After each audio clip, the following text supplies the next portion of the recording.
Hello, hi, welcome back to another Lego stream. Today we're gonna be doing the final book 3. We're starting book 3 today. Just based off like a quick glance at the instructions, it looks like we're just gonna be doing the tail, which doesn't seem like it's gonna be overly complicated. We might be able to do the whole tail because I think it's just gonna be in the next 3 bags. Yeah, because bag 20 is once we start working on the head, and then that's the end game right there. So anyways, so I got all 3 bags. Not a ton of Legos between these 3 bags, which I'm a little bit surprised. I mean, well, also grateful. You know, it's been a monumental task tackling Dennis over here. I keep changing the name of this dinosaur, but hang on. There you go. Yesterday we worked on his little arms. Well, not yesterday, but last stream. Worked on his little arms. As you can see, they're barely there. His rib cage, and then his pelvis back here, which is extraordinarily difficult to show off camera. So we're gonna try to keep him off camera as much as we can, but we are gonna be attaching pieces to him as we continue this build. I also accidentally opened up the wrong bag, so I'm hoping, you know, bag 18 does not mix and mingle with bag 17. Otherwise, we're in big trouble. So anyways, let's get this started, because my goodness, I'm ready to wrap this guy up. I don't know, like, this has been fun. I will say that right off the bat, but it has been quite the task. Much bigger task than I was expecting. Like, I didn't think that, I knew it was big. I'm not gonna lie. I knew this was gonna be a big build. I did not think it was gonna be such a undertaking for me to actually do. And it's not necessarily like it's inherently hard. Like the build's not hard. Obviously, Legos, you got a manual, you got little pieces to put together. It's not rocket science, right? It's just the commitment time. It's being like, okay, here's a little bit of time. Instead of streaming a game, I'm gonna stream Legos.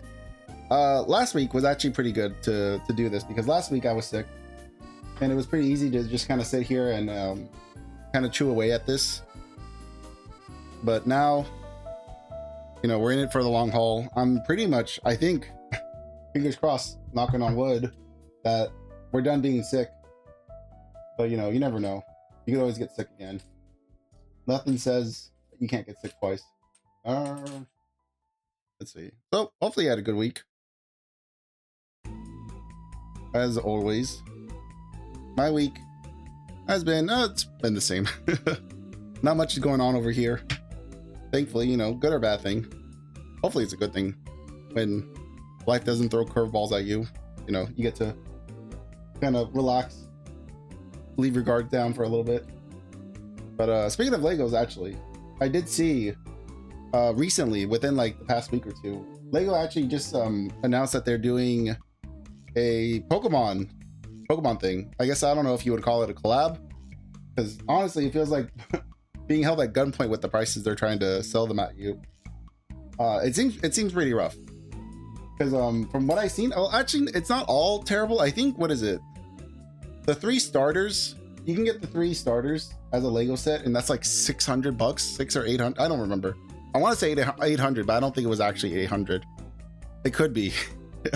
Knowing Lego and how greedy these companies can get, they could be easily $600 plus.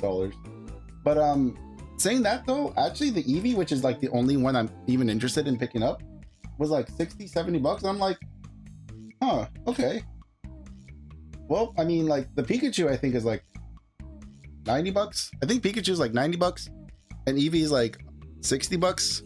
And I'm like, Eevee looks a lot better anyway, so, you know, I'm gonna be making out like a bandit, just, you know, building the Eevee one. And also trying to find the time to build it. I'm pretty sure I'm gonna buy it. Like it's just a matter of when, not if.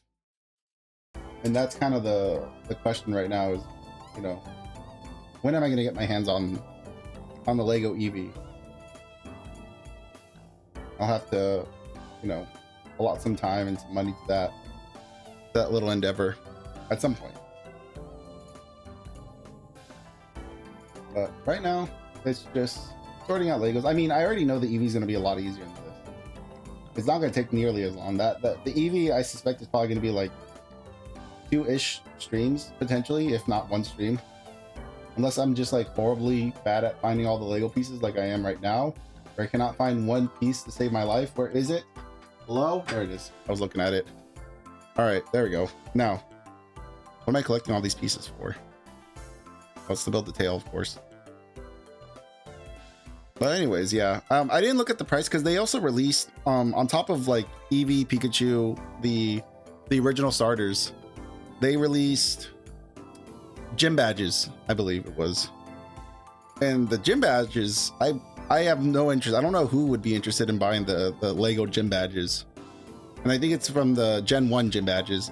And I'm like, is this something people wanted? Like, I can understand the Pikachu, easy slam dunk. People are gonna want it. Eevee, I get it. Eevee's like the second mascot, like the backup. In case anything ever happens to Pikachu, they always got Eevee to fall back on. The starters, nostalgia bait. I understand it. The gym badges though, I don't know. I'm a little more suspect of the gym badges where I'm like, did anyone really ask for these? And why are you trying to charge so much for them? It's very strange. Did I miss a step? Nope, we look like we're good to go forward. But yeah, some quick news, some quick thoughts on current Lego news, I guess other news, TCG news, because I like talking about the One Piece thing. I love yapping about One Piece. It looks like that hobby is dead in the water too. Not necessarily. I mean, it's it looks like a lot of like Pokemon investors, like it looks like a lot of like, what is it, sneakerheads, the hype beast, people who like just throw money at stuff are starting to invest into One Piece now. And I think I talked about it at some point last time I mentioned it. Let's see. And I was a little like having collectors in a hobby is not a bad thing. That's something you have to always keep in mind. People who are willing to spend money on the hobby you're interested in is not a bad thing. It's not inherently a bad thing. It's not good to gatekeep your hobbies. If people are interested, let them be interested, and you can introduce them, you know, to the hobby.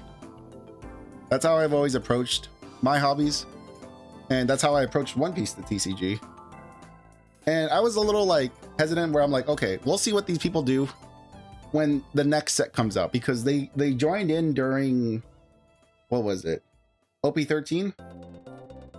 OP13 was the last set before the one that just got recently released, which was 14. 14 got released, 13 was the last one, and that's where they first introduced themselves of like, okay, we're investing a lot of money into this game now. We're going to be buying stupid cards for stupid prices. And so far, that seems to be part of it. But of course, with any dumb investors, there's always going to be people who are going to capitalize on their stupidity by over increasing the price of cards, which, you know, is where we get the scalper mentality from. People who are trying to exploit people who are trying to collect things. And that's kind of where we're at an impasse now, where I'm like, okay, prices are getting a little ridiculous. Cards that used to be like $2 are like $60 now, and I'm like, that's a little silly. I don't know who wanted this one random card that used to be $2. I don't know who's asking $60 for this stupid card, but sure, if I can sell it for $60, I'll be more than happy to. But then like it starts that cycle, right, of like constantly trying to up your investment, trying to scam the next person. So yeah, we'll see. Right now, all these new like people investing into the One Piece card game, they don't know that Bandai is notorious for completely ruining their own market for TCGs. I mean, cost, you know, what is it? The secondary market. They don't know that Bandai is notorious for destroying secondary markets for their card games. They have no problems reprinting something to the dirt if it means that you'll be spending your money with them instead. Because at the end of the day, Bandai is the biggest scalper. They're the ones that want you to spend your money on them. They don't want you to make a profit. They want to make that profit. And that's kind of the mentality that I believe Bandai has when it comes to card games. I mean, they're doing a great job with the One Piece card game. I'm not gonna, you know, I'm not gonna knock points off of that. They're handling it well. But when money's on the table, they're not leaving the money on the table. it's a good way to phrase that. And you know, I mean, if I was Bandai, I wouldn't be leaving money on the table either. I would be reprinting everything to the dirt as well, trying to capitalize on this frenzy. So yeah, that's going on. That's been going on for the past 2-ish weeks, I believe. Of now that the also I saw someone sent me a screenshot of Logan Paul, the fucking Grim Reaper of hobbies, having like a couple of cases of One Piece, and I'm like, oh no, this is cooked. This is bad. It's like literally seeing a celestial dragon buying stuff you like. It's like, it's amazing. I will always praise the One Piece media for this kind of stuff. Is they always seem to somewhat mirror reality. Like the One Piece media always to some extent mirrors reality. And it's very funny to see like these like obnoxious rich people get overly invested into a thing you like and essentially ruining the hobby. And knowing that there's a representation in the manga. We actually have representation. We have a thing we can point at. Celestial dragons ruining things.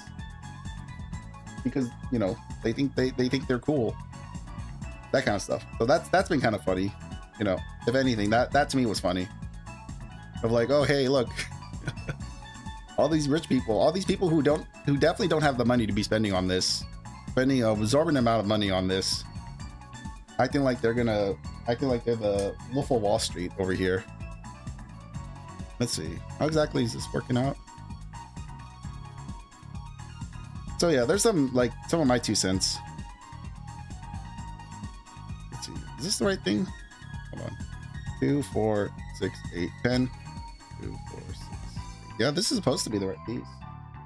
Because I assume this one's too small. Yeah, that's too small. Let me see. Maybe I messed something up here. Or okay. I think I did see what I did wrong. My nails have been growing out, so I don't necessarily need my Lego separator. I think I was supposed to push this one block ahead. So yeah, I did notice though. I'm gonna try to talk a little less doom and gloom as I sit with my thoughts. I'm starting to realize maybe I'm a little too negative at times when left with my own devices. When I'm not reading dialogue or, you know, speaking my thoughts about a game, like when I'm not like having a stream of consciousness happening, I tend to be a little overly negative sometimes. Again, it's not a bad thing. Like, well, it is a little bit. I don't think I can sugarcoat that. You know, you shouldn't be as negative. You shouldn't be, you know, so casually negative all the time. So I should try to make a conscious effort, be a little more positive. You know, I have noticed that it can be a little negative at times. I mean, not like malicious or anything like that. It's just that I think I was listening to the last Lego stream and I was talking about all like the depressing shit that was happening. And I'm like, am I depressed? Like maybe, but I didn't think I would be so casual about it. But yeah, you know, here we are. So yeah, I'm gonna try to be like at least a little less negative on stream. Try to put out that positivity that I want in the world. You know, of course, after spending like 10 minutes talking about like the state of hobbies and how trying to profit off of your hobby is slowly killing the nation. No, stop! Shut up! We're here about the whimsy. We're here to be whimsical and have fun. Me too. But no, that was a funny realization that I think I could just be a little too negative at times without realizing it. So it was fun, very funny to me to realize that. Maybe more concerning to random passerbys or viewers. I've always been a little bit like that though, so I'm not too surprised at myself. 6, 7, 8, 9, 10. I need 2 more. There's a lot of little things that are going on to this thing. I got this one. Where's the other one? Here it is. Okay. And then I need this, and I need. Where are you? There it is. All right. Knuckles don't want to crack. That's okay. Probably for the best. So we flip this around. Oh, I need it. Oh no, yeah, I got. Okay, I got the pieces I need. So we're clicking these together, and then we're gonna click these together, and hope that I did it correctly. This is gonna go. Yeah, it's gonna go here. Okay, not too bad. And then we're just gonna fill in the back of this. Let's see. Honestly, not a whole lot's been going on, though. It's been pretty quiet. I mean, granted, I think I streamed Thursday, so not much has happened between now and Thursday. I definitely feel better, though. Definitely not sick anymore, which is a very good sign. I'm glad that I don't feel sick, or at least I'm not like as sniffly and coughy. Like my voice doesn't hurt as much as it did last time we were building Legos together. So that's good. I do have water though with me, just in case. Granted, I guarantee you, unless I drink some now, I probably won't drink some over the next few hours.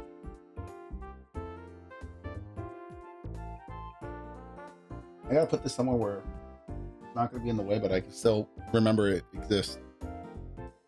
Because I don't know, sometimes it feels like maybe I don't have object permanence. Like, but then I remember I'm not a child, so I'm aware things exist. I just sometimes forget they exist. I don't know. So 5. All right, got 8.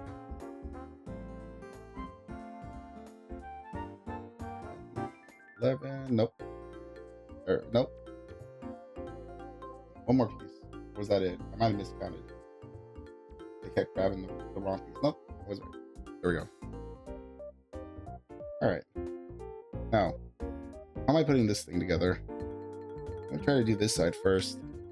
Try to make sure it's on camera. Because last stream was pretty. I mean, as far as viewing wise, I think last stream might have been rough, for at least the first hour. Because the first hour I had the big old dinosaur out here, taking up way too much space. So for the first hour, all you saw was just a big ass Lego dinosaur, and then like you could barely see my hands in the corner working.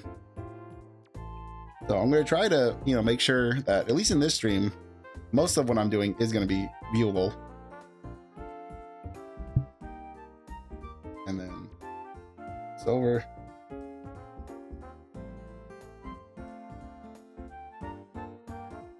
But yeah, other than building Legos, as you know, I mean, I think I talked about it yesterday, but next to, I mean, alongside playing Mega Man Battle Network, I'm going to be doing Pokemon Brilliant Diamond, and I think I'm going to start that next week, probably either Monday or Tuesday, depending on which day I'm more available in. But I should be able to do it. I mean, theoretically, I should be able to do it Monday. But if I can't do it Monday, then, you know, Tuesday is not the end of the world. It's not like, I don't think a lot of people are like clamoring to watch Brilliant Diamond being played.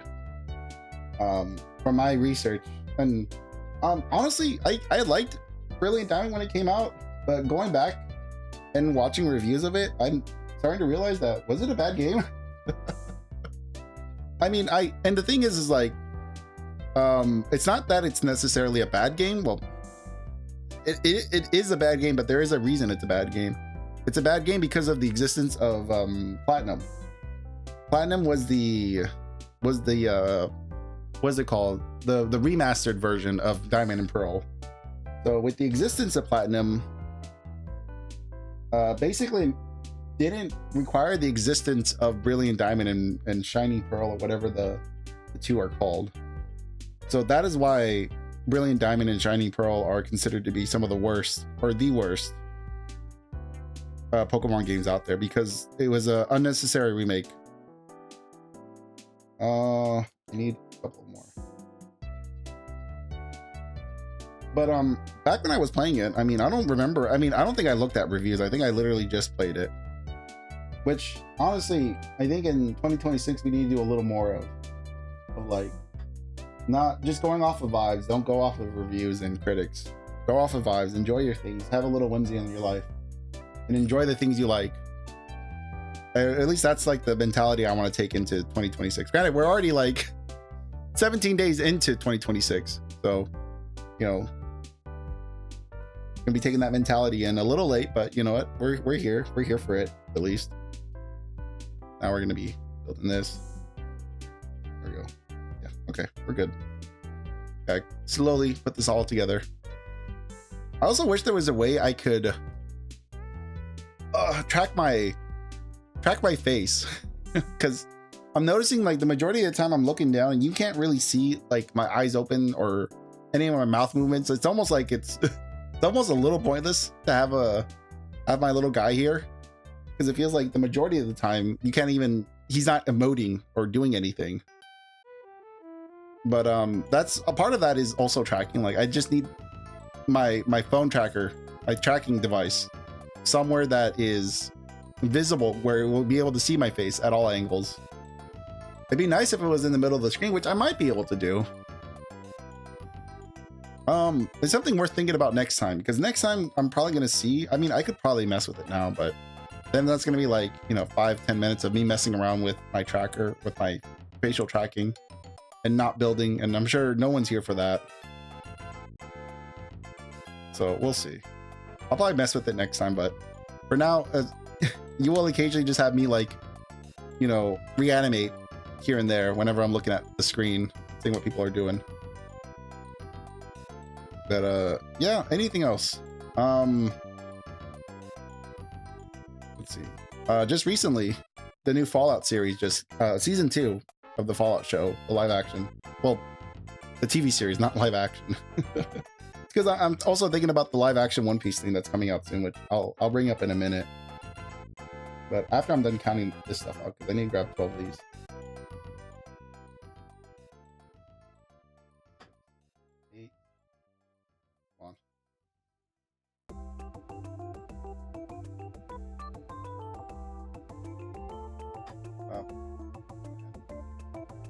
Right color? Yeah, a little hard to tell because it's like light beige and dark beige. I don't think that's the right color. No, I think I'm losing I'm going colorblind. Oh, here it is. There we go.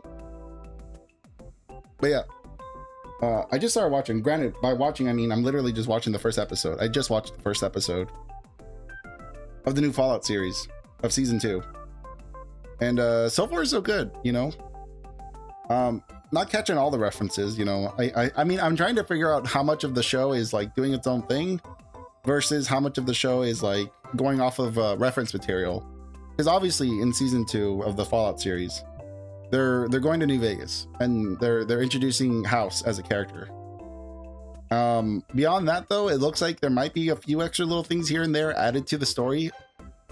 I mean, it's gonna happen, right? Like, you know, they have to pad out a season, and I'll be honest, like, well, no, I mean, there's a lot of story in Fallout.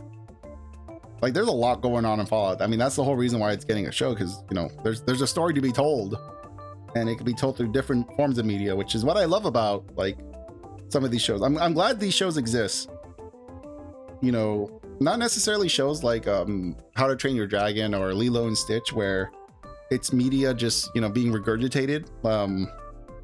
In the context of like Fallout New Vegas, or in the context of Fallout, the TV show, I like the fact that it's taking a media consumption of a video game and bringing it to the masses of people who maybe don't play video games, and telling the story that maybe they missed out on through a slightly, you know, tighter lens.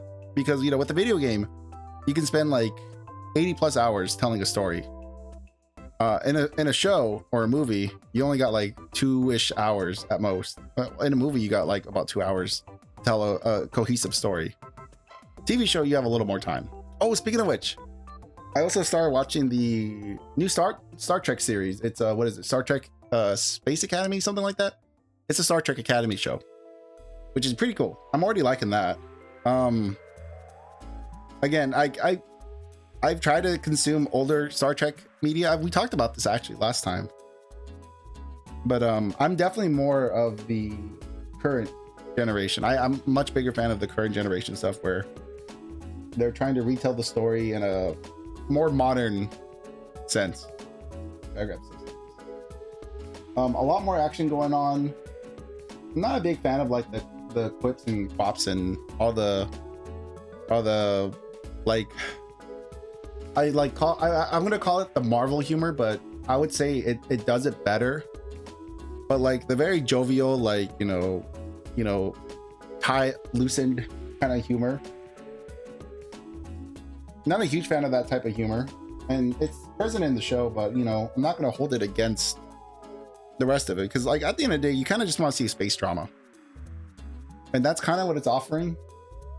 On top of you also want to see like space battles. You want to see cool alien technology being used to cause mayhem and destruction. That's also a big thing. I will say though, I'm a little sad that we kind of in the show we kind of blew past a lot of like more interesting stuff because of the main character. The main character has a very checkered past, and I feel like maybe we could have spent like more than like half an episode showing his past. I mean, I haven't seen the rest of the series. I've only seen like 2 episodes of the Star Trek series, but I feel like we could have spent a little more time seeing the main character, live his life before getting into the academy. That feel like it would like that. It feels like that could have been like a series all on its own. Seeing this kid grow up as basically like an outsider to this already colonized universe. I think that could be pretty interesting. It was the same idea of like Star Wars Skeleton Crew. I think Star Wars Skeleton Crew. That was a show that I think had potential. The idea was very cool. Space pirates. Who doesn't want space pirates in Star Wars? That's rad. That is probably the coolest thing they could have done.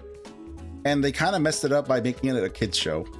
Because at the end of the day, that's kind of what it is. Like, Skeleton Crew was basically just a kids show, Star Wars kids show with live action characters. And it's kind of like, well, that's a little disappointing. I wanted a little more out of this. Because the premise is cool. Like, you want to see like, the outlaws and bounty hunters and pirates, space pirates actually do something like pillage and plunder, these massive cargo ships and get into conflicts with the Imperial, order. Alas, that's not what we got though. We got a little bit of it, mostly in the first episode, but after that, they kind of put it in the back burner. It was no longer the focus of the show, which is kind of what I'm getting from Star Trek Academy, where we had a really cool premise and we're kind of putting that premise in the back burner for the sake of Star Trek. Honestly, I don't know what the sake is for, because the show is like, the Academy kind of has like college/high school vibes, and I'm not super into that. So I think that's why I brought up the Skeleton Crew comparison, because the same vibes that I got from Skeleton Crew, I'm starting to get with Star Trek Academy, and I'm just not here for that. I'm old ass man who wants to watch his space pirates and watch spaceships blow up. Like, I'm a simple man who needs simple things, and watching ships explode is one of those things. Speaking about ships exploding, we're getting season 2 of One Piece at some point in the near future of the live action series, and I'm very excited for that. Very excited to see where that goes. We saw a trailer of season 2, and a lot of the characters they've shown off look really good. They picked some very good actors to play, like Vivi, to play Robin, to play Crocodile. We're seeing, like, who is it? We're seeing the other members of Baroque Works. I don't remember everyone's numbers and holidays code names. I don't remember everyone's code names, but everyone looks like they fit the part really well, and I'm very happy about that. Because I feel like that's one thing that they've started to nail down really well with the One Piece show, live action show, is they're finding people who look like these characters. And that's a big deal. I think that's a huge deal. When you can get people who look like these goofy characters and portray them well, because not only do you have to find someone who looks like this character, but who acts well enough to be convincing enough to be that character. And I think they're starting to find that delicate balance, which I'm happy about. Like, that's sick. I'm all for that. And as long as they stay to the source material, I'll be a happy clam. Like, season 1 of the One Piece live action stuff was very like, I haven't gone back and watched it, keep in mind. I need to go back and reevaluate the show and see if my opinions still hold. But, you know, I gotta put this thing together, and it requires more than one brain cell to assemble. But season 1 of One Piece live action was good. They did a good job with it. The first, like, it didn't take very long for me to get past the idea of like seeing Luffy as a flesh and blood character. You know, it took like 10-ish minutes to get used to the actor on screen, and then I was over it. I did like, I think I've talked about this in the past, but I did like that. Hang on. I did like that that for the sake of the viewer, they did compress the story of East Blue down to one season. Like, there is no way around it. They cannot film at that budget, at that capacity, for longer than, you know, the 8 or 9 episodes. Well, the 10 or 12 episodes. I don't remember how many episodes season 1 was. But to try and film all of East Blue with that insane budget, they would be hemorrhaging money. Well, Netflix would be hemorrhaging money, which honestly, I think they got plenty of money to hemorrhage to do it.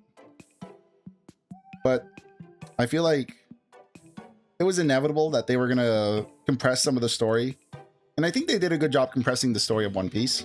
Like, obviously they probably missed a couple of things, but for the most part, they hit all the story beats that I wanted them to hit in East Blue, and they nailed a lot of the scenes that were important. At least I think they did. I would have to go back and rewatch it, but from what I remember, they did. It felt like they did hit the appropriate notes for the live action that they needed to hit for the story to make sense.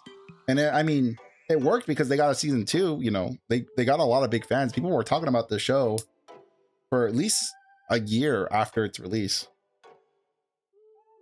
Got people interested in the franchise,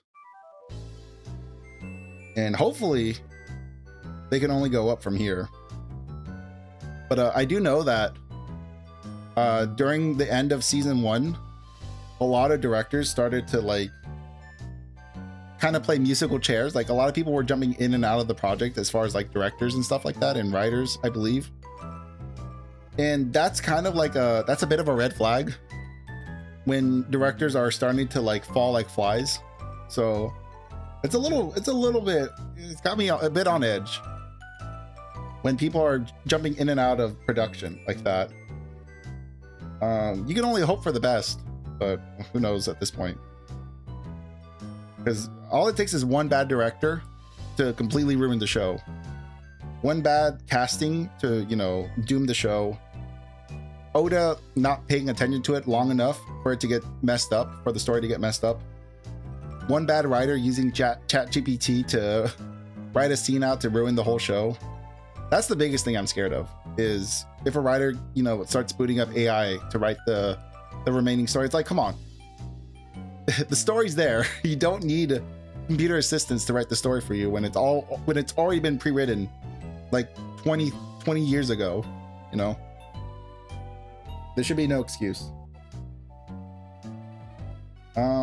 Okay, this is going to the bottom, and it's gonna be like this. I'm trying to decipher how this is getting lined up like that. Okay, yeah, that looks right. Or it looks like the image, looks like the picture.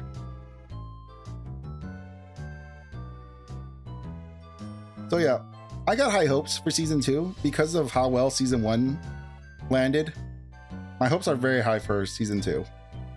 As long as Oda, is, continuing to, not steer the ship, but as long as he's paying attention to what's happening and has, input. He needs to have some kind of input into the production of the show. And making sure that directors that do come in and out are still fans of the franchise. And that people don't get lazy and start relying on AI to write stuff for them, because we saw what happened with that with Stranger Things at the season finale, when people run out of ideas and they start relying on computer programs to finish the story for them. Crazy. It always feels like the more money that's thrown at something, the worse it gets.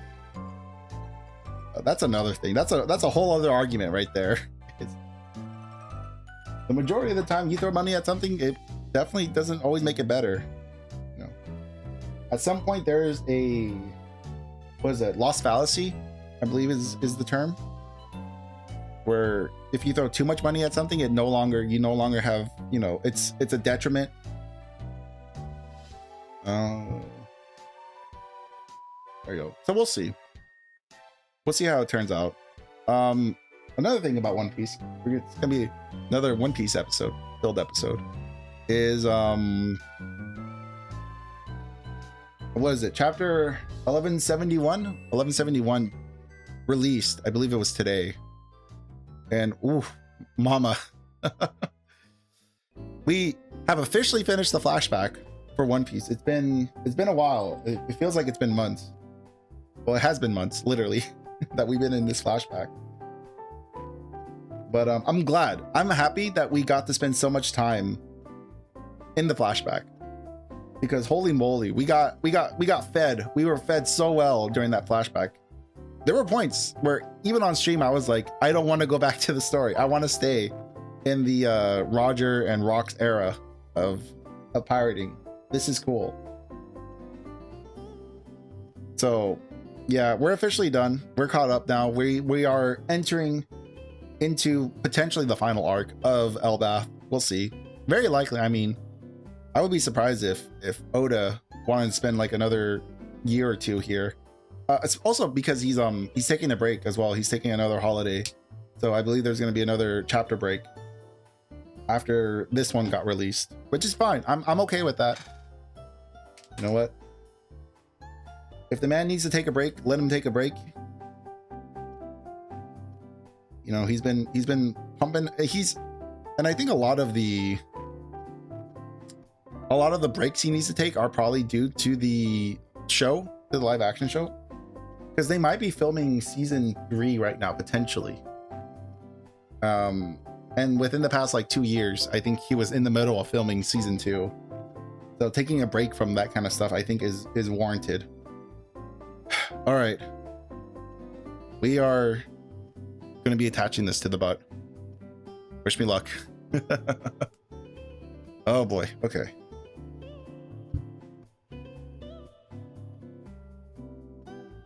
Let me see.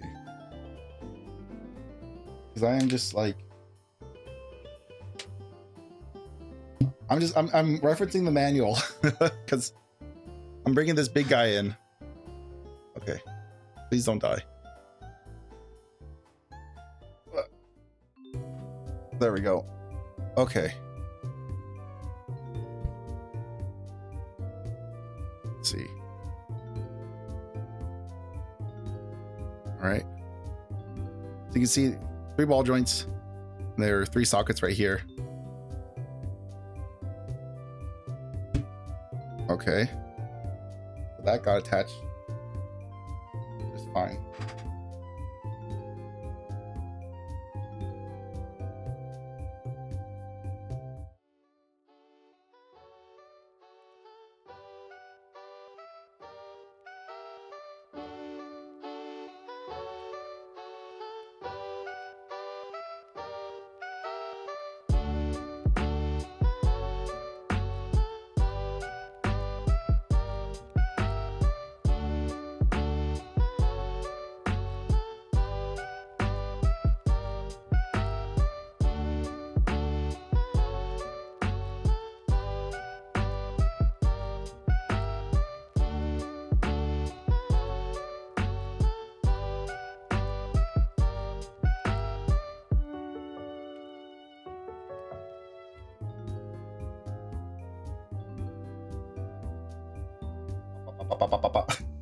Whoa, sorry about that.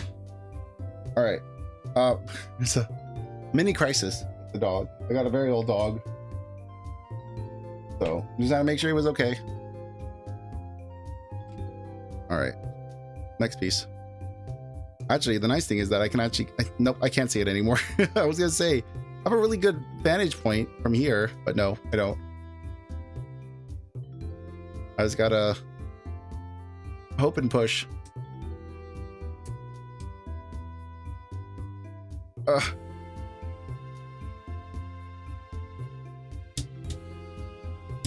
There we go.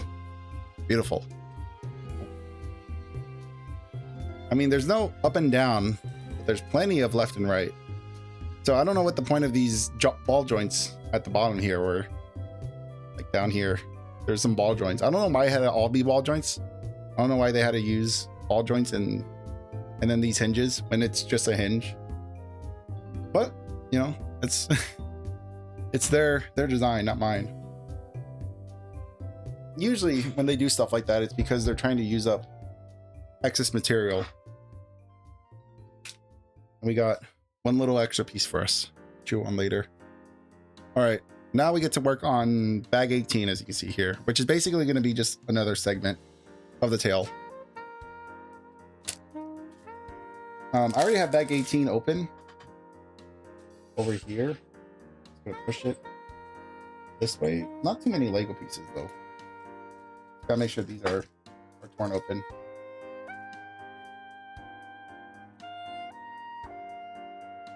There we go. And if we're lucky, we might actually be able to do 3 bags today. That's the goal was 2, but we might be able to do 3 because we're only like 40, like almost 45 minutes in, and we're already into the second bag. That's not bad. I mean, I'm not getting faster, but definitely there's less pieces. So good to know. 2, 5, 2, right here. There we go. Then need a couple of these.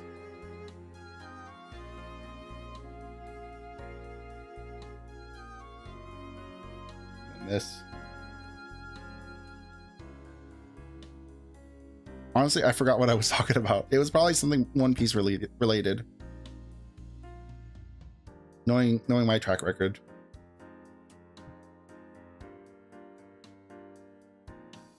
But yeah, to say the least. Oh, I was talking about the newest chapter. Well, kind of. I was trying to talk about the newest chapter. I'm not going to spoil anything. But yeah, like I said, we're officially out of the time skip or the flashback. We're out of the flashback. I can talk about the characters like Harold. We've officially ended the story of Harold with quite the bang, I would say. Well, I guess. Man, I remember I did talk a little bit about Harold and my feelings towards him. I don't think they've changed since the latest chapter. I still have a very similar outlook to Harold, where it's like, I think most people who have read the chapters probably have the same like mindset of this was like Harold was very stupid. Like I hate this guy. Good intentions, I guess, but extremely sorely misguided, stubborn, pig-headed, very desperate. I don't know. I didn't like Harold. I think Harold is like a worse version of Odin. I like Odin. Odin's a cool character. Odin's very cool. Harold is cool. But they both fumbled their own country. They fumbled their countrymen. Both Harold and Odin. They essentially went belly up to opposition and ended up getting burnt for it. Like they're I wouldn't even say ignorance. I mean, I don't know, because they're not. Well, I mean, I don't know. I'm trying to think of like a word to describe it. It's not ignorance. It's like naivety. I think is a better way to describe it. Because they really did think that everything was just going to work out. They really thought magical Christmas land was coming for them, and that the world was just gonna, you know, do what it does and, you know, make life better for them. If they do this one thing, the world would just be better. Like getting bought into a pyramid scheme, being like drinking the juice, you know, drinking the Kool-Aid. And it's like, at some point, like, you got to pull the wool from your eyes, and it never really happened. Or if it, like, it kind of happened with Harald. Like both Odin and Harald eventually saw, you know, how bad things got, but it was at a point where it just didn't matter. Like by the time they realized how badly they fucked up, it was too late. And now there was a bigger problem left for the next generation to deal with. And maybe that's the moral of the story that Oda's maybe that's the moral of the story that we're supposed to get out of this. Because we see a lot of that. We see that correlation in our everyday life, where a previous generation, while having good intentions, ultimately did fuck up a generation that now that generation has to clean up their mess. While also the previous generation not really taking any accountability for it. Or if they are taking accountability, it's like means nothing. Because it doesn't matter now. They can't do anything about it now. It's not their problem anymore. They can talk about like, oh yeah, you know, I fucked up. You know, this is my mess. I'm sorry that you have to clean it up now. It's like, that doesn't make it better. Admitting that you did something wrong, it doesn't make the problem magically go away. And we're getting a little bit of that with One Piece. Specifically, we got that with Kazuki Odin. The way he handled Wano and Kaido and Orochimaru, or Orochi. I was gonna say Orochimaru, not Orochimaru. But seeing how Odin handled the hostile takeover of his country, Wano, and also like his like disregard for his own country as well, because he lived the majority of his life. Like the man was born. It's a little mean-spirited to say, but Odin was born with a silver spoon in his mouth. He was born genetically gifted. Like obviously he was the strongest samurai at the age of like 2 or 1. Born into the shogun, into the family that was the shogun at the time. And then instead of you know taking his place as the shogun of Wano, he instead rebelled. Well, somewhat, yeah. I mean, I would say he rebelled and lived his own life, lived his own free life, which is not bad. That is the story. Is, you know, it's about freedom. It's about forging your own path. So it's not like I would even hold that necessarily against him. But you know, when you know shit hit the fan, he really fumbled his own country. He essentially gave it up to you know warlords essentially, and made himself look like a fool while they were gaining more and more power, and sort of just straight up ignoring his country. Because it's not like this was like, you know, it's not like this caught him off guard. Odin did return to Wano in a brief period of time when it was being taken over by Orochi and Kaido, and instead of like stepping in or doing something about it or getting the Whitebeard pirates involved, he kind of just left it. Or no, it was the Roger pirates at that point, I believe. Somewhere in between. No, yeah, it was Roger. So instead of getting the Roger pirates involved or trying to, you know, do something about it, instead he went to the Poneglyph, translated it for Roger, and then they left. And Odin did not try to nip this in the butt when he had the opportunity to.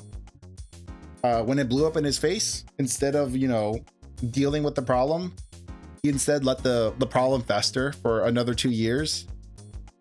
And it got to a point where he could no longer deal with it. Like, it was no longer his problem. He was dead. The man was dead, essentially, by the time he could do something about it. And it's just like, it's a very interesting story. The Odin flashback was a very interesting story, and it mirrors a lot of the King Harald story. King Harald, very similar situation. Born into royalty, you know, having ancient giant blood is basically winning the genetic lottery for giants. You know, when it comes to strength and stuff like that. What else? I mean, those are the two biggest things. And again, very similar to Odin, Harald lived his life the way he wanted to, not necessarily thinking about his countrymen. Or I mean, yes, he was the king. Was he the prince? No, I believe he was the king at the start of the flashback. But he was very much of you know, keeping the status quo. You know, giants, warfaring people. You know, he was very much doing that during the start of the flashback. Then he had a change of heart because of his wife. I already forgot her name. I'll remember it in like give it a couple of months, or I honestly I don't. Jenny? No, it was not. No. Oh gosh, I forgot, because Harald has two wives. One of them, I mean, they're both a little bit forgettable, but oh god, what's her name? I'm not gonna remember it. I'm not gonna remember it. Damn it. I need to look it up because I feel so bad not knowing her name. Hold on.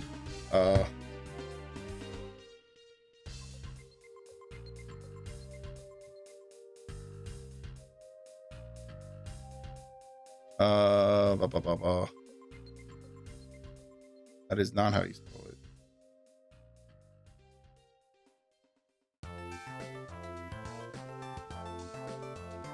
No. Ida, there you go. Ida. Sorry. That was gonna be a brainworm that was not gonna leave my head. Ida. Ida is ultimately what changed King Harald as a man, as a king. But he ended up going from like being a warfaring countryman, like a cruel king, well, cruel to other nations, not to his own people, like doing what he was doing before, like, you know, doing what giants do and just, you know, pillaging, destroying. He then went in the complete opposite, like the extremist. Well, if he was extremist left, then he went extremist right, going from a warfaring country to all of a sudden being a very pacifist, not pacifist, but more forward, like more modern country, more in line with what other countries were doing, more of like diplomatic stuff, I think is a better way of putting it. Being a lot more diplomatic, not using the power of the giants to get what he wants, or using his own strength to get what he wants. Siding more for resolution and conflict instead of war and conflict. 9, 10, 12. Okay, there we go. But yeah, so he went from one extreme all the way to the other extreme, and I don't think that was that should have probably tipped a lot of people off that maybe this guy is not all right in the head. He went from one extreme to another extreme pretty quick. Granted, you can say it's love, you can say, you know, Ida showed him the way of, you know, what it means to be a king and what it means to be a dad, and, you know, what it means to love your country. And I just feel like he kind of took it to the extreme, to its absolute extreme, where he kind of got lost, because we already know that he wanted to join the world government, to be recognized as like a real nation, as a nation that can trade and be with other people, like an official country. Like essentially he wanted to join NATO. And to join NATO, they forced, like they had him doing so many backflips, and the guy was just there. He was, every time they say do a flip, he would say how high. Jump, he like, how high would he want them to jump? Like, you know, they say jump, he says how high. That kind of mentality.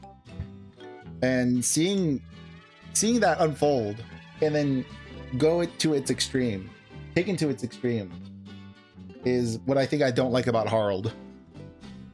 Because we got a little bit of that. We got that with Odin when he did his 2-year dance. while Kaido and Orochi were gaining power, he was dancing like a fool, letting them do this to his country, thinking that they would keep their word. And that was another thing. Again, broken promises. That's also another storyline, or another theme that Oda is hitting, is broken promises, not trusting what everyone says to you. No, not every person is, you know, as kind-hearted and as pure as you are. That kind of stuff. All right, now I gotta build these things again. That'll take me a minute to remember how this thing goes together. I mean, I have the manual here, but remembering the process takes a second.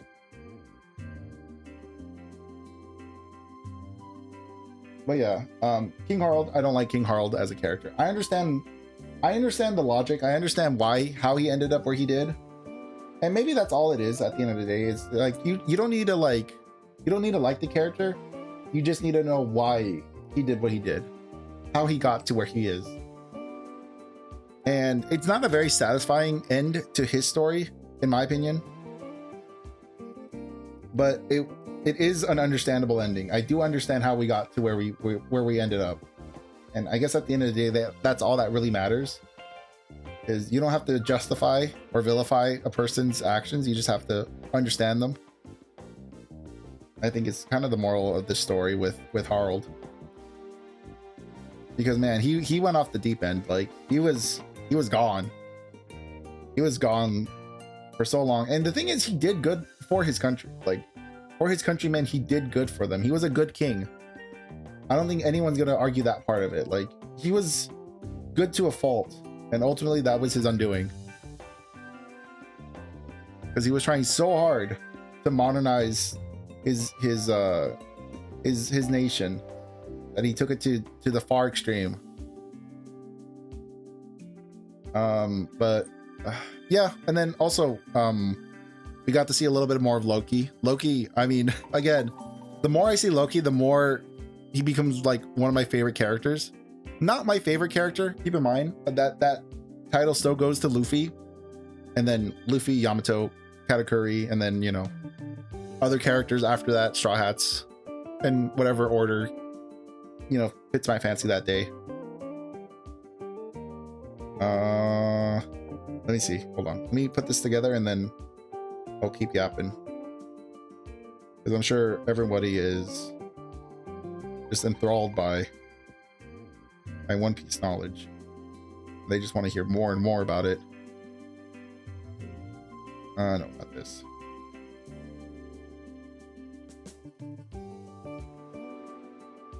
Alright, a lot smaller than the other one. That's fine with me. And then does this one need to be kicked up as well? Hopefully that was visible. It's okay, I'm going to do it like 5 more times, so if it wasn't visible that time, then it'll be visible this time. But yeah, we got to see more Loki. The more I see Loki, the more like he becomes my favorite character. Definitely in Elbath. He's definitely my favorite character of Elbath. It's just a little unfortunate that not a lot has happened in Elbath. You know, we're kind of getting to the climax, and it feels like we kind of got there pretty quick. I mean, granted, the climax for Onigashima. Well, Onigashima was the climax of Wano, and Onigashima was a big chunk of story. So, you know, when I say we're getting to the climax, I mean, you know, we've gone up the hill and we're ready to actually do the rest of the ride here. So that's kind of what I'm talking about. So I don't think we're gonna get a ton of more development over in Elbath, which is a little unfortunate because we were given a lot of little nuggets here and there about some of the Void Century stuff, and pre-Void Century, like we're seeing a lot of very old history from Elbath. Because Elbath is so old, we're seeing a lot of like pre-Void Century stuff, first age, second age, third age stuff, when before we didn't even know there was a third age or a second age. We thought it was, you know, nothing Void Century, then whatever's happening now. Granted, you know, keep in mind, One Piece is all happening in like the 1600s or something like that, I believe, is like the time, or like the year canonically is like 1611 or something like that. Some fairly old, like obviously when pirates would actually be sailing the seas is the time frame of One Piece. You know, in relation to the real world, like it's not a one-to-one, obviously. But if you put the canonical year of One Piece, it's somewhere around the 1600s, I believe, if I remember correctly. So that's around the time, I think, when like the Spanish were being pillaged by pirates, and all these pirates of infamy like Blackbeard and stuff like that came to power. I love that kind of shit. I love that shit. I love how like One Piece can also, like, you know, mirror reality, mirror real world events, like how we're referencing like actual current times, or like the story about pirates is happening in the era of pirates in the real world. It's very fun stuff. God, I love One Piece. I keep yapping about it. It's a very fun story. I will continue, even though, like, honestly, I've gotten so many people be like, oh, I hate One Piece. Oh man, it's so annoying. Fans are always recommending it to me. It's like, well, so what? I'm gonna keep doing it. Just get used to it. I'm gonna keep recommending it to people who want to, like, whenever. And that's the thing that annoys me the most, is like, oh, there's nothing to read. I don't know what to read. There's no good anime. There's no good manga out. It's like, I'm still gonna recommend One Piece. And like, oh, I don't want to commit that much time. I'm so tired of people recommending One Piece to me. It's like, then stop asking. Stop it. Because I'm gonna keep recommending it because it's good.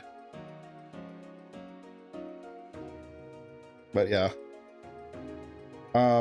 Let's see, what else is there to talk about One Piece related? I think that's pretty much it. Like, we got to see some. We don't know what Loki's devil fruit is.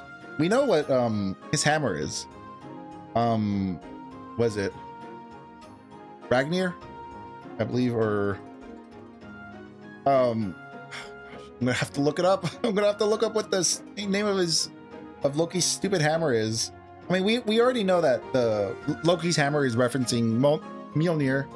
However, we pretty much got the confirmation that Mjolnir, the hammer, very likely consumed a devil fruit, or was given the essence of a devil fruit of the Ratatoski, whatever we assume the Ratatoski mythical zone.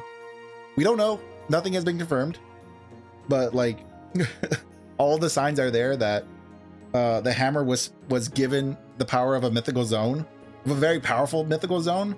And then not only that, but the mythical zone that the hammer was guarding was also like one of the strongest devil fruits we've seen to date. Definitely, we don't know. Okay, also keep in mind, we don't know anything about Loki's devil fruit. Nothing's been confirmed about his devil fruit. We've barely touched the tip of the iceberg with his devil fruit and seeing what it can do.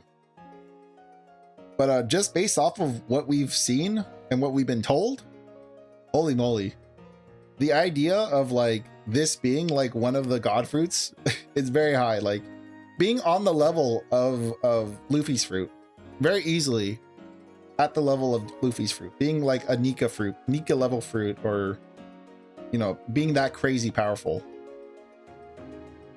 So we don't know yet, but yeah, I think the claims of Loki having the Nika fruit are not like baseless claims. Obviously, we know that it's not the Nika fruit. We know that Luffy has the actual fruit, the Nika fruit. But we don't know what the name of this devil fruit that Loki has is. Most of the giants don't know what it really is. But they just know that he got it, which is a big deal. Because it seems like, just based off like some of the context clues, it seems like nobody currently living, including Emu, know anything about Loki's devil fruit, which probably means that the devil fruit's been guarded for over 800 years, potentially thousands of years, because the oldest giant doesn't know. Emu doesn't know anything about this devil fruit or the powers that it holds. He just knows that this is like some messed up fruit. This is something that he's not seen or dealt with. Okay, enough yapping. You got a dinosaur to assemble. I gotta move this. Okay. So The more I add to this, the longer it gets. Hang on. Make sure it's on. Make sure it's all visible. Okay. And then, are we going from the bottom or are we going from the top? No, we're going from the top. But it looks like we're doing like a washer bit. So as you can see, like this is what I'm talking about. I had to fit this piece into here. And then we're gonna push this down. There we go. Because I guess because the length is much shorter than the length over here. This is a much longer, so it can hold the whole peg. Versus here, it can't hold the entire peg, so we have to kind of disguise the peg a little here. And then I'm gonna keep curving the tail so we can keep slowly moving it into frame. But all right, there you go. Oops. Things are falling off of him. I can already tell. No, this did not fall off. That was one of the extra bits, but I think he lost a finger. That was his finger that fell off. Yeah, it was. There we go. Okay. No more things falling off of you, okay? I can't afford you to break. If you break, I'm gonna cry. And then here's our extra bits. Play with later. Now we got one more bag. We got another bag. And I believe this will be the end of the tail. Bag number 19. No, this won't be the end of it, is it? No. I think bag 20 is... Bag 20 should be the head. Yeah, no. Okay, yeah. This should be the rest of the tail. Yeah, we're good.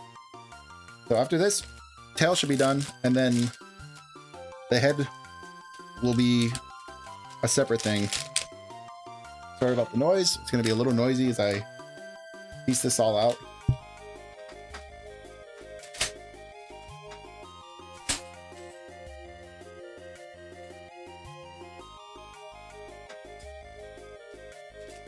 I think that's everything.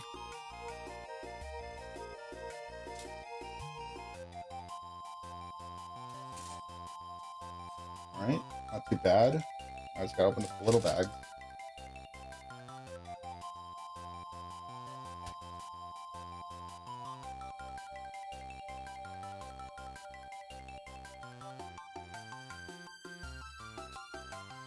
There's a lot of little pieces here. Making me nervous.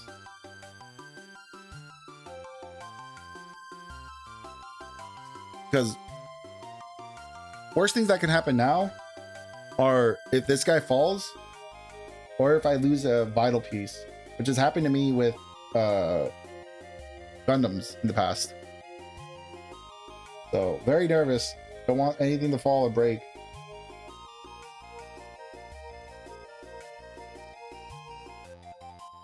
Because now we're getting to that point of like no return. Before, like 2 streams ago, if it broke, I probably still would have been upset, but I would have been like, okay, whatever. You know, dud project. Not gonna cry over spilled milk. But now that we're like 80% done with it, well, like more like 80 or 90% done with it. It's like, if it falls or if something breaks, I'm gonna, not only am I gonna cry, but that would be like worse than spilled milk. That would be like, oh my God. It feels like my world is falling apart. Like my heart sank, my heart break. So hopefully that won't happen though. We'll be able to expertly put this thing together and not have any issues in the future. And it'll never fall and I'll never have to assemble it again. And I can just throw away the manuals because I'll never have to deal with this again. Honestly, the smart thing to do would have been to like super glue some of this stuff together. But then like, just based off the mistakes I've made already in the past builds, I think if I would have super glued things together, I would have made things worse for myself. So maybe it's fine the way it is. I'm just nervous that if it ever breaks, I'm just gonna be done. I'm gonna retire myself. I was gonna say something inappropriate, but I'm not gonna finish that thought. There we go. Where is this? What am I looking for? I'm looking for a socket. I see the ball joints. I don't see the socket. There it is. Okay. Oh wow, wow, wow. Gaming news. A little late to be talking about gaming news, but we'll talk about it regardless. What is it? Hypixel.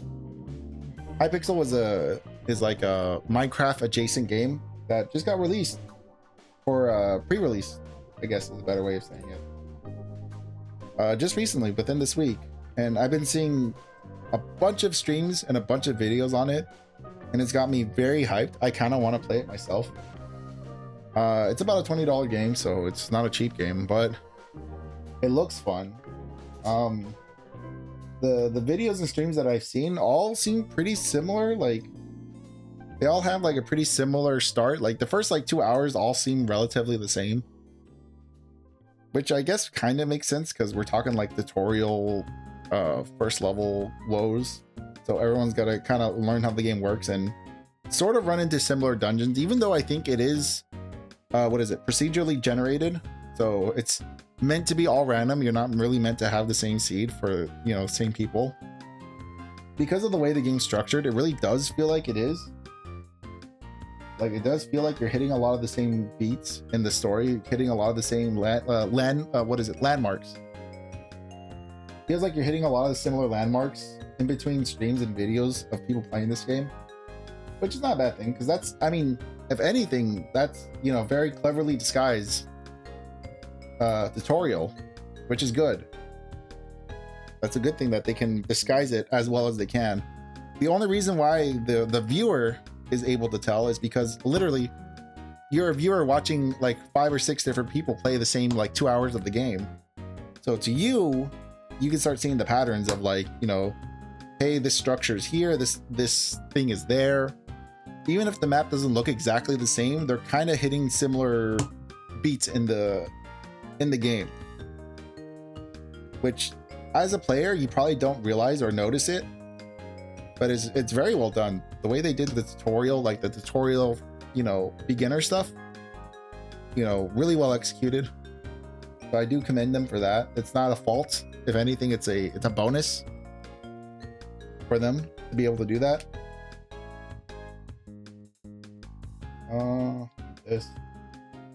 But we'll see, because I have a feeling like people are gonna get like Hypixel fatigue, seeing so many people play it at, you know, all the same time. And I don't know if it has the same staying power as Minecraft does, because people will always consume Minecraft content. I think that is like a very safe thing to stream. And I've thought about going back into Minecraft again, just playing Minecraft again, because it's always like a guarantee. It's always a guaranteed thing that people will always want to watch. People are always interested in Minecraft, seeing what you're doing in Minecraft. It's always something. There's always something going on in Minecraft. Always a new update. Always someone's building something interesting or something weird, or, you know, just having fun. What I like about the Hypixel thing is that it leans much heavier into the adventure side of Minecraft. And good for me, because I actually like the exploration and the adventure and exploration of Minecraft. I don't necessarily like mining. I don't like crafting. I don't like building. I do it because that's part of the game, and it's a fun part of the game, but that's not what I really like to do in the game. What I like to do in the game is explore and adventure, look for things, do stuff. To me, that's the fun of Minecraft. And it looks like, is it Hypixel? I believe the game is called Hypixel. Or is it Hytale? Hold on, I gotta look it up now, because now I'm starting to second guess myself. I think it's Hypixel.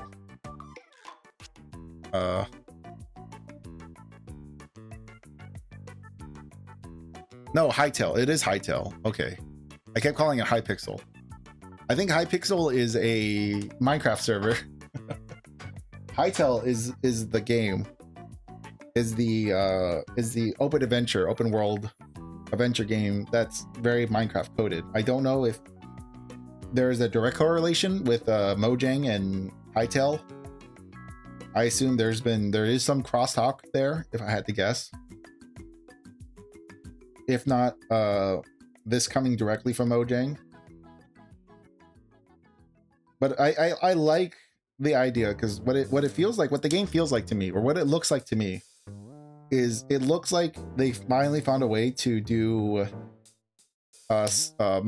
Elder Scrolls as a with a Minecraft skin, which is something people wanted for a while. You know, that's something I wanted for a while, actually, not just like random people, but that's something I wanted because I really like the Elder Scroll series. I like Oblivion, I like Morrowind, I like what is it, the most recent one, Skyrim.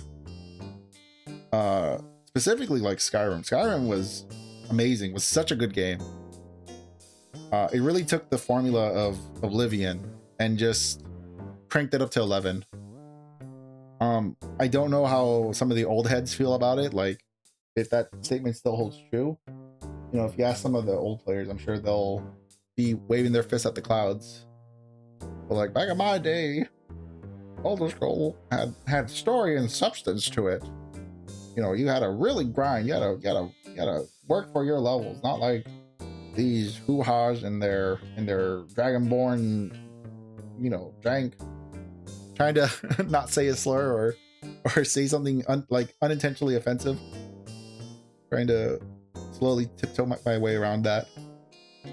But yeah, I can imagine that maybe some older players back from Oblivion and Morrowind are probably not that jazzed about Skyrim, because it does kind of like amplify, it does streamline the gameplay. Again, not a bad thing. It's good to streamline something like an Elder Scroll game, make it more player friendly, more accessible to people. I think that's a good thing. That's not a bad thing. Story wise, I mean, I don't know. I know nothing about the story of Elder Scroll. It's very similar to, I think, man, what was that old, is it a DOS game? No. What is that old ass game I'm thinking of? The one where you play as the Avatar, like high fantasy Avatar, not the blue guy or the Airbender Avatar.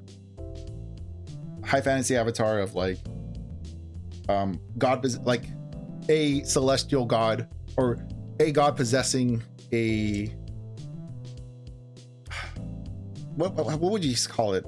Not possessing a person, but possessing basically like some type of like high fantasy god entering the realm of mortals through a meat bag, essentially, not necessarily at birth or anything like that. It's difficult to explain. I'm pretty sure there's a way to explain it, but my brain can't think of the words to articulate what an avatar is. I mean, I guess the movie Avatar does kind of sum it up pretty well. Like, it's a separate organism entering the body of a host, or the consciousness of a separate organism entering the body of a host body that does not have a consciousness. And that's kind of like what an avatar is. I think is probably a cleaner way of explaining what an avatar is in high fantasy. I think they did, actually, the more I think about it, Avatar the movie actually did do a good job explaining like high fantasy concepts like that. Still haven't thought about what the name of that game is. I'm gonna have to type it out.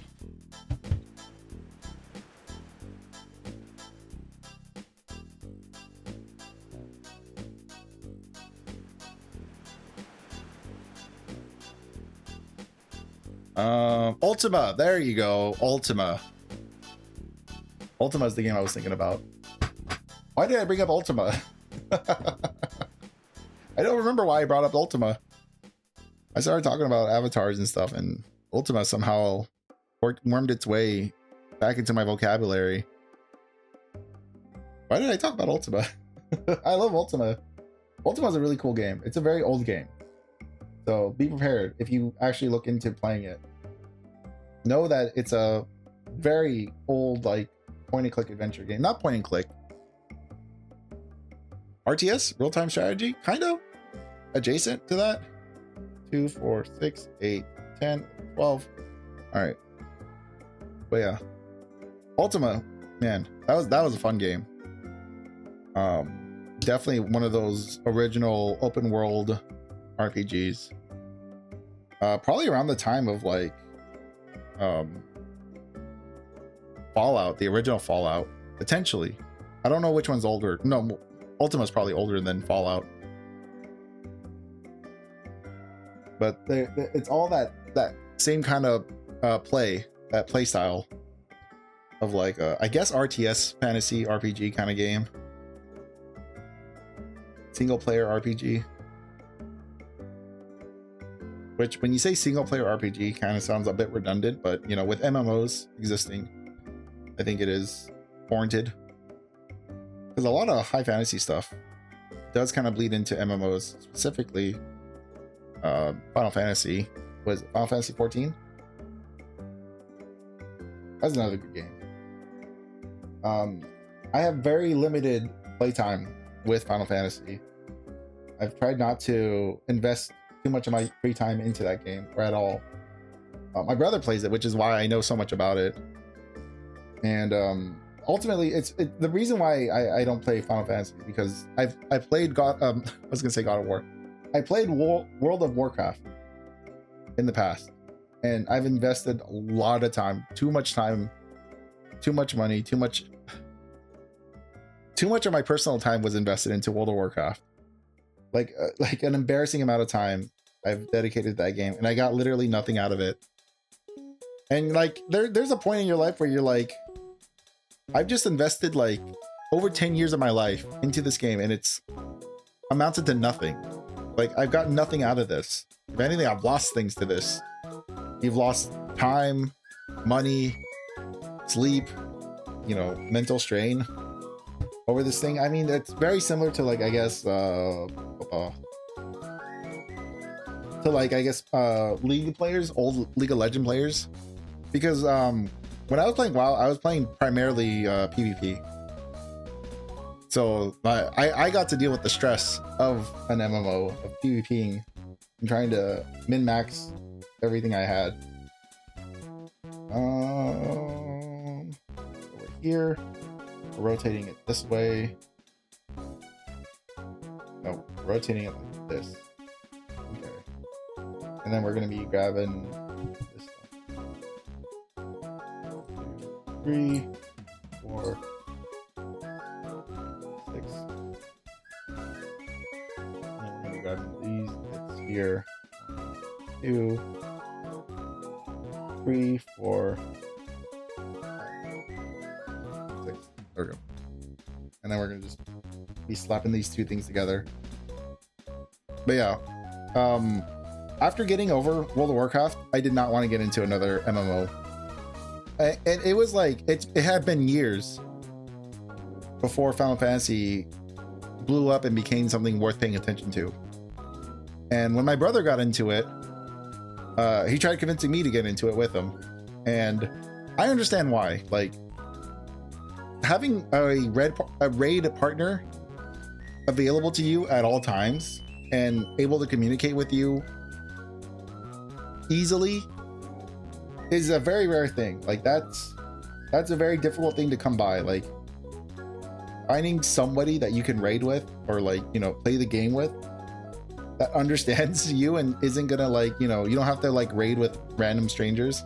So I understand why he was pushing for it, because it sucks having to play an MMO by yourself or with randos. But no, after getting, you know, however long the time was between playing WoW and being introduced to Final Fantasy was not enough time. It still isn't enough time. It has probably been, I don't want to give away my age, but it has been a long time since I played WoW, and I still do not want to go back and play WoW or play another MMO. It's taken too much of my time away. Okay, we're doing the next piece of the tail. I don't know if I could keep moving this guy back and forth. A little nervous about, okay, we're probably just gonna move to the next bit. We're gonna separate these parts. We're gonna keep these things over here, and I'm just gonna build the next part of the tail and pretend that we attached it, even though we didn't. But yeah. That was definitely not right.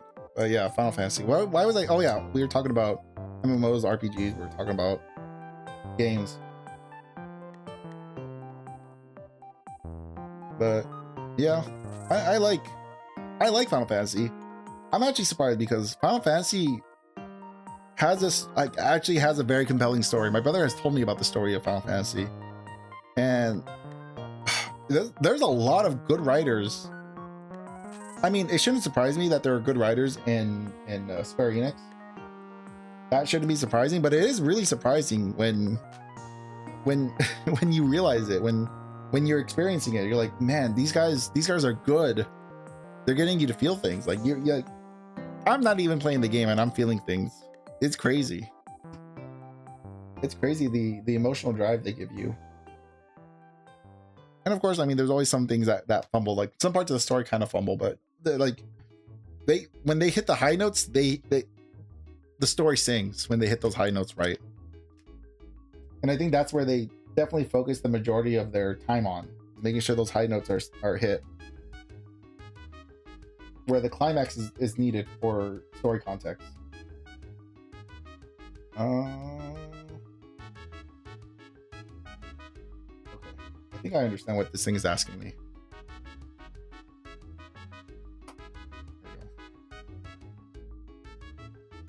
Let's see. Anything else I want to talk about? Because we're getting pretty close to wrapping this up. Not necessarily at the 2-hour mark, but we're finishing up the tail pretty soon. I need another subject. Make sure everything is active here. We are good to go to move on to the next step. Okay.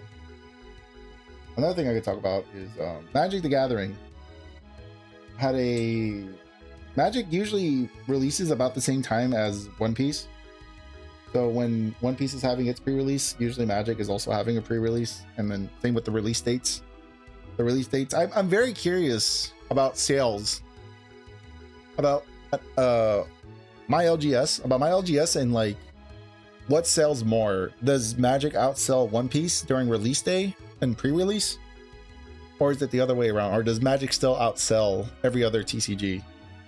That would be a very curious thing to hear about.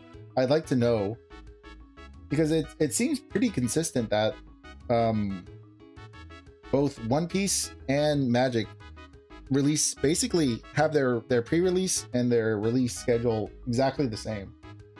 I don't think it's on purpose, but it definitely feels like it. I think you can get some very interesting numbers if you just ask an LGS what the numbers are. Like what consistently sells out, who shows up for pre-releases, do Magic players show up more for pre-releases, or do One Piece players show up more for pre-releases? I've been seeing some recent like TikToks and Instagram reels of like the massive numbers of people trying to buy One Piece product. It's very reminiscent of like EBO, like EBO 4, EBO 5, like when the first wave of scalpers moved into the One Piece hobby or moved into the TCG. It was very nostalgic in a bad way. I didn't want to relive those days again. And again, like I said, just like that first wave of scalpers came and went, I suspect that this second wave of scalpers is going to come and go just the same. I'm honestly kind of hoping that they move to Riftbound. But unfortunately, it looks like, well, honestly, I kind of hope they move to like Yu-Gi-Oh! Riftbound, Lorcana, move to something else. Maybe it's like not a good thing to want other TCGs to like have the bigger cut of the pie, but like if this is what it's like having the bigger cut of the pie, I would rather Pokemon take their Pokebros back, honestly. Like just seeing those lines, seeing like it was so difficult. I remember when I was trying to buy product back in those days where you would have lines circling the shops when product was being inflated in price and not enough product was even out there to even buy. So when you got to the front of the line, you didn't even know if you were going to be able to buy the overpriced pack because they weren't even selling boxes. That's how bad it used to be. Like they wouldn't even sell you boxes. They would sell you packs. And you didn't even know if you were going to be able to buy packs by the time you made it to the front of that line. And it didn't seem to matter what time you went, how early. Like, people were there the day before release, waiting in line, and it's like, brother, you're not gonna out unemploy this guy. This unemployed final boss dude is getting the front of the line, and he's buying all the product, and you're just gonna have to sit there and deal with it. And I hate that. Disgusting. It's disgusting to think about, because I mean, that's how the that's how Pokemon was dealing with that for years, and I think they probably are going to continue to deal with that. But it's just like, now, you know, One Piece players are going to start dealing with this second wave of collector Pokebros, all this stuff. I mean, we survived it once. I mean, I've survived it once. It didn't like turn me away from the game back then. I don't think it's going to turn me away from the game this time. Though the thing that did kind of like push me away from the game wasn't the product or the prices, because prices go down, product becomes available. It's just a matter of time. What pushes me away from the game the majority of the time is the meta. If the meta is like not fun or too toxic of a meta, then that's what pushes me away from the game for a period of time. I mean, I always go back to it, but like, sometimes people get really sweaty. Like, I come back, I come from like a Magic EDH background, so I'm very used to a non-competitive format. It is my preferred outlet for card games, is non-competitive, casual, play with your friends, not your enemy kind of mentality. And there are times in the One Piece meta where it really does feel like you are just playing against your enemy, not your friend, where it's a little too cutthroat. It feels very Yu-Gi-Oh-esque. Like, you get like those Yu-Gi-Oh sweaty players who are, you know, cutthroat players, like rule sharking you, trying to cheat. I mean, not all of them are trying to cheat, but you never know. You never know if people are desperate enough to cheat at, you know, at an LGS or at a regionals, at a treasure cup, at any of these things that, you know, have money on the line. Yeah, this. And this. So it's always that mentality that I've always hated about card games in general. So scalpers are not what pushed me away from a game. It's the competitive scene is what potentially pushed me away from the game. The type of competitive player that's there. And I feel like the player base for One Piece has actually like chilled out a lot recently. We've gotten some pretty healthy metas. Granted, you know, when I'm saying this, I'm talking about the Enel Ace meta that we're currently in, which is not a good meta, but it's not the worst meta we've ever been in. Like, playing against those two decks, you like the nice thing about those decks is that you know what they're doing. You know how to deal with them. You know what they're up to. It's not a surprise. They're not going to catch you off guard. Unless you're a newer player, they're not going to catch you off guard. The issue is when we have a meta like, the Sakazuki meta, the Sakazuki Enel meta, that is probably when it was at its worst. That's when it felt its worst. Same with the Blue Purple Luffy. When Blue Purple Luffy was at its peak. Also the I'm also thinking about Lucci, Sakazuki, Enel, and Blue Purple Luffy. When those decks were at their highest play rates, the game felt miserable to play. And if those decks ever come back into the fray, I'm 1000% pulling out. I'm not dealing with the local scene anymore. If those decks end up being like, or if decks similar to that end up coming back into favor. So that's how you get rid of your player base, is by having metas like that where it is like abysmal to play against another person. It's not a casual feel. And casual in the sense of like what I was saying earlier, of like the person across from you is not your friend, they're your opponent. And when we get to that kind of meta mindset, it's a bad sign. It's a bad sign. Like, whenever you go to an LGS, you should not, you know, you shouldn't have to be so cutthroat. I mean, of course, if you're like in a regionals, if you're like in the top 16, yes, mind shift, you know, mindset shifts. If you make it to like top 64, top 32, top 16, you have to be locked in. All right, we're at the point where we need to start attaching tails. Okay. So this is the part where we can put the manual away for now and bring over the dancing lobsters. Dennis, come on down. That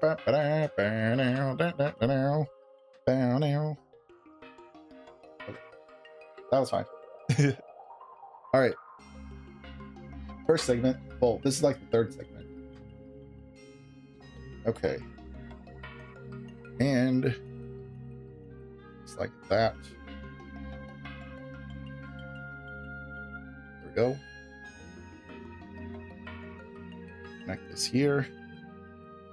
Then push this in.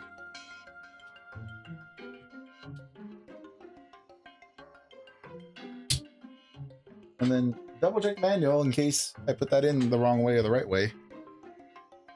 Because knowing my luck, I probably would put it in the wrong way. Looking correct so far.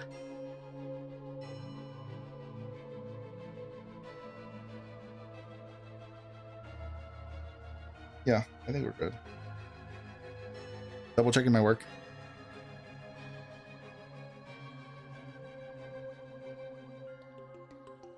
Okay. Yep, just double checking my work. Making sure I don't, you know, completely fumble this whole thing. There we go. And then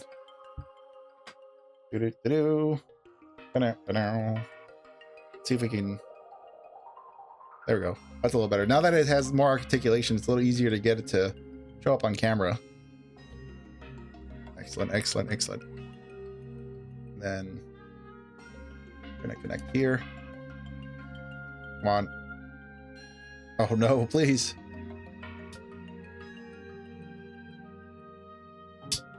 There we go.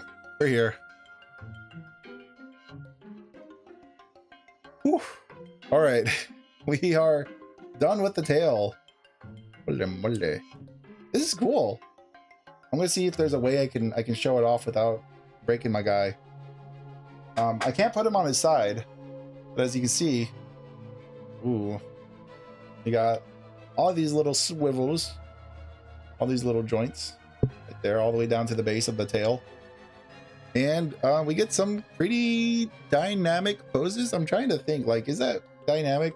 I mean, it's a little squiggly, but not super dynamic. It looks sick though. Like, if I could get the camera to just show this part off, which I'm not going to move the camera, but this looks cool. I'm quite happy with this. And I want to thank you guys for hanging out with me. Slightly shorter stream than normal, but you know, we got the tail done, the whole tail done in this one stream, which is a pretty big deal. Next time will be the head. So looking forward to that. And then this guy is basically done. I'll be able to put him on a shelf and let him collect dust for the next 50 years. Don't think he's gonna last that long, but I hope he does, honestly. But yeah, I'm gonna go ahead and leave you here. Thank you guys for hanging out with me today. As always, lovely spending time with you all. And I will see you guys in the next one. So until then, goodbye. Bye, bye, bye, bye, bye, bye, bye, bye, bye. Adios. C'est la vie. Sayonara. Bye, bye, bye, bye. Frankenlurch, hiding out. Goodbye, fellow humans. Bye. Bye, bye, bye, bye, bye, bye, bye, bye.